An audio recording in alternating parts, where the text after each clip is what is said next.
Yeah? Ay nako. I don't care about that.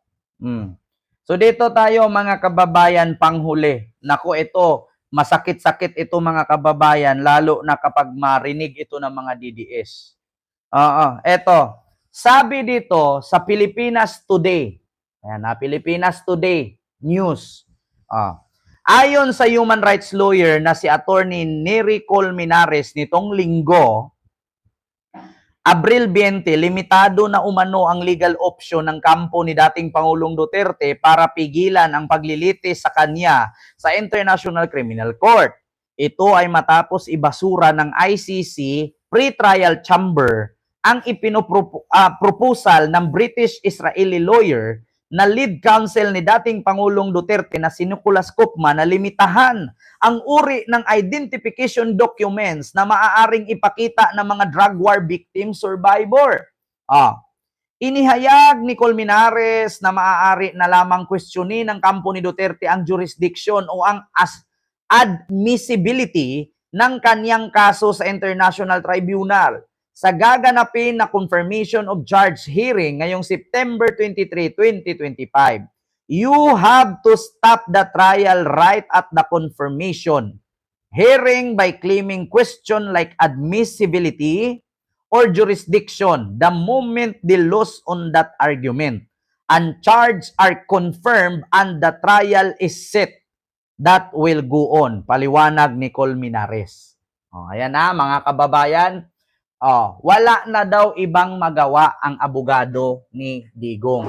Kundi, ang panghuli na lang ay questionin ang jurisdiction. Kung meron bang jurisdiction ang ICC na hulihin si Digong, arestuhin si Digong, ikulong si Digong. Diba? Yun na lang daw ang huli nilang maitanong. Bakit? All of this cannot be used by the former President Duterte to exclude him from criminal responsibility. So, the only thing left for them is jurisdiction.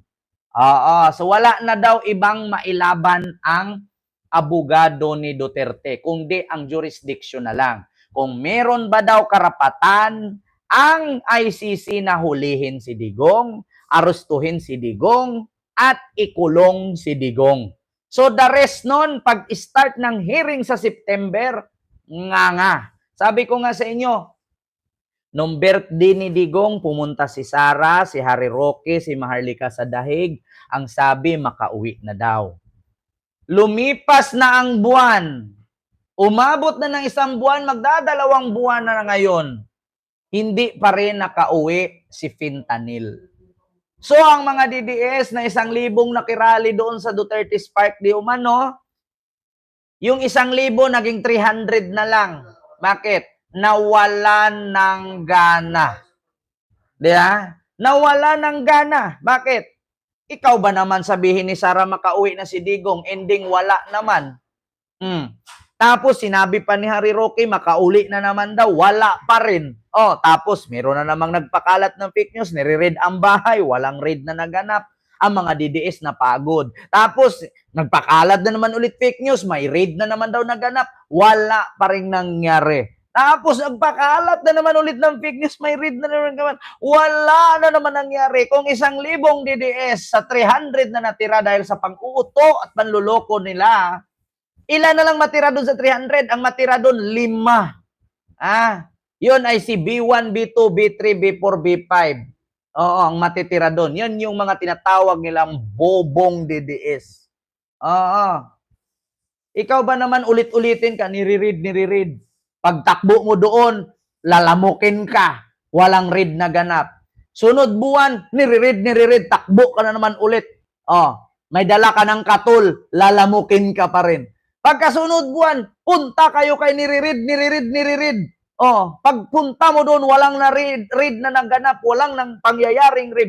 Nilamok ka na, nagbaong ka na ng katul, nagdala ka na ng kumot, nagdala ka na ng unan, nga ka pa rin. Kung ikaw DDS, ilang beses ka ginawang uto-uto, ilang beses ka ginawang tanga, inutil, hampas lupa, putang ina ninyo mga DDS. Sasama ka ba? Kaya nga sabi ninyo, bangag si BBM, pero mas bangag kayo eh. Biruin ninyo, pupunta kayo doon, unang raid, walang nangyari. Pangalawa, raid na naman. Pangatlo, raid na naman. Daig nyo pa nakainom ng isang galong cocaine eh. Nainom ba kayo ng anesthesia 5 galon, kaya hindi kayo makaramdam? Ganyan na ba kamanhid ang mga utak ninyo? Tandaan ninyo, 20 pesos na lang ang kilo ng bigas, gutom pa rin kayo. Kaya kung nasasabing gutom, bakit? Kung nasa tamang kain ka, hindi ka gutom, hindi ka bangag, hindi ka lutang. Niluloko ka na, 3 beses kang pinaasang may raid.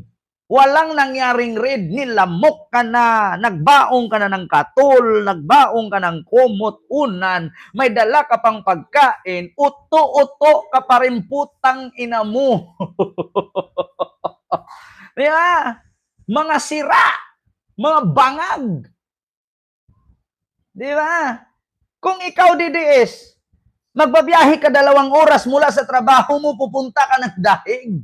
Makikisali ka doon, tapos magputugtog ka ng bodots doon. Yung trabaho mo doon, contractual ka, iiwan mo kasi a-attend ka ng rally sa daig, putang ina mo kang DDS ka. Di ba? Pagod ka sa trabaho, kakakuskos mo ng tae ng amo mo. Kakahugas mo ng puwet ng amo mo. Kain kang tira-tira, may magawa mo pang magbiyahe ng 2 hours papunta sa dahig. Kasi nga, bobo ka.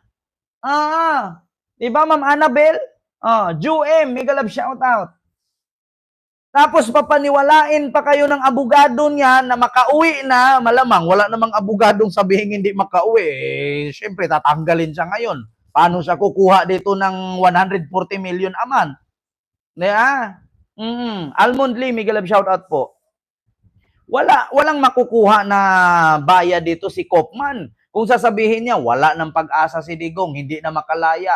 Aba, paano na yung sahod niya yan? Siyempre, lubos-lubusin mo yan. 2 buwan na si Digong, 300 million na yung makukuha mo. Oo.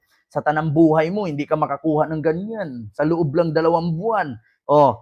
Siyempre, kung ako kay Kopman, paabutin ko 6 months. 140 times 6. Malaki-laking pera yun.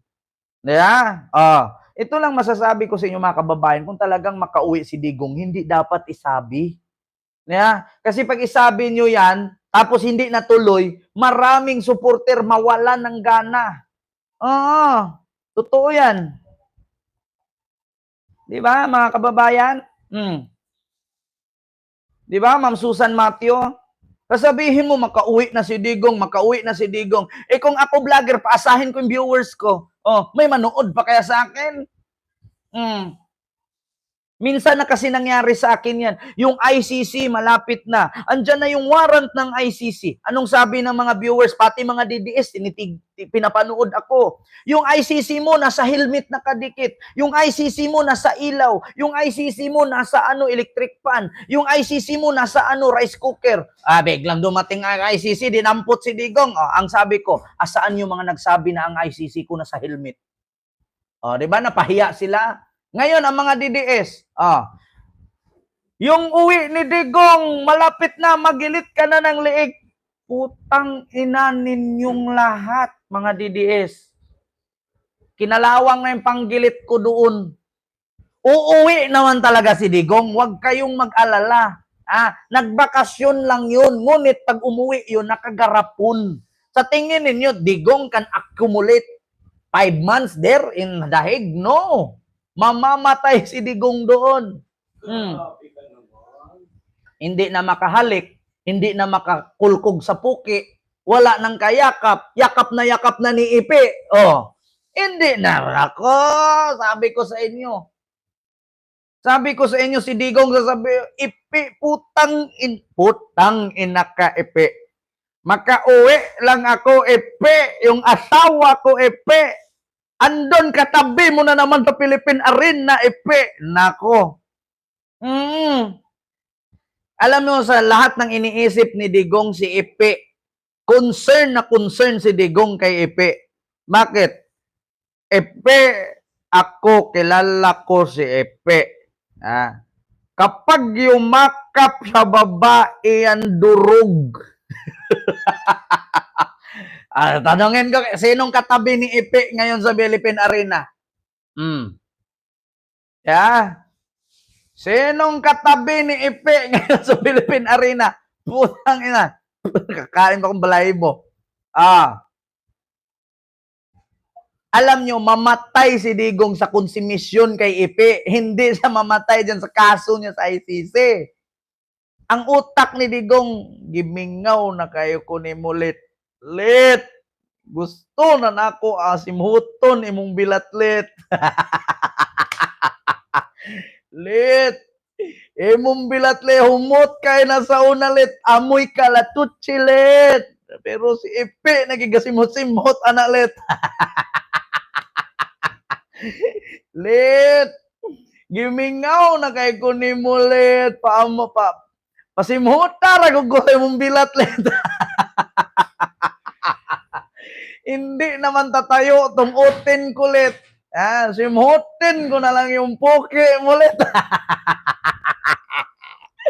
Ay, utagis na yan. Parinig ko sa inyo hindi mamatay si Digong sa konsumisyon sa kaso. Mamatay yan sa konsumisyon kay Ipe.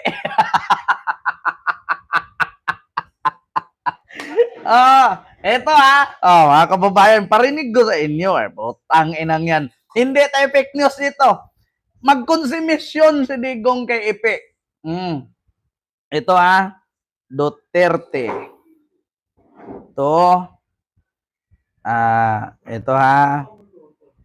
Ay, Diyos mio Marimar. Basta yung magganyan-ganyan.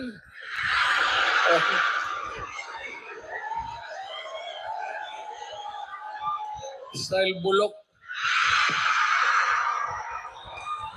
Ganyan.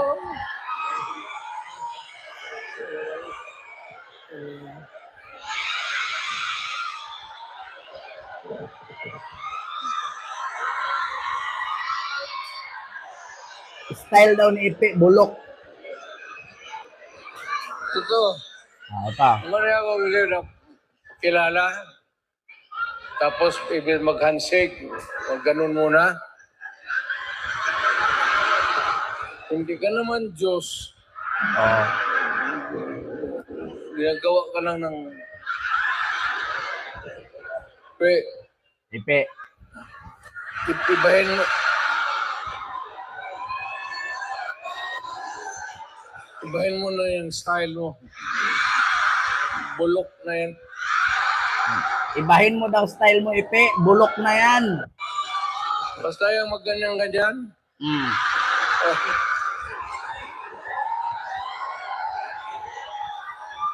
Style bulok. Style bulok daw. Umiiyak ang kanyang puso. Umiiyak ang sambayanang Pilipino. Dapat sa kanya, ultimo baka bugat.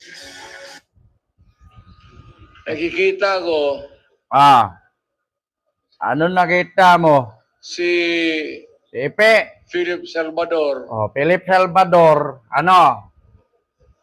Ang naalaala ko sa kanya, artista siya. Artista nga naman. Mahusay na artista. Maraming salamat, Ma'am Minshu Yamamoto sa inyong super chat. Thank you so much po, ma'am. Mahusay na artista daw si Philip Salvador. Bakit nga ba siya mahusay na artista? Hindi ako fake news pakinggan nyo. Pakinggan nyo Kaya idol ko siya, yung mga sine niya, pinapanood ko.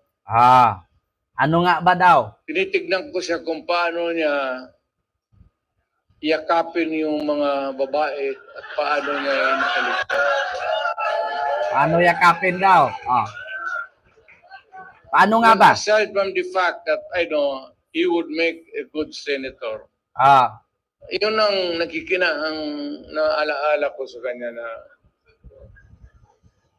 parang durog talaga ang babae sa... Durog daw ang babae pag niyakap ni Ipe.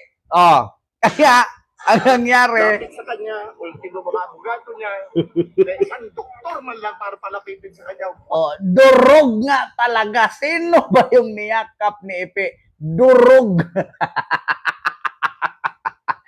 Alam niyo, sa totoo lang ako nagsabi sa inyo mga kababayan, si Digong mamatay sa konsumisyon. Sino na kaya kayakap ni Epe ngayon?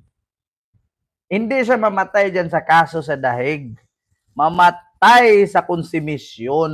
Yun ang totoo. Pagyakapin niya, durog talaga ang babae. My God, I hate drugs talaga. Yan ang totoo. Hindi mamatay.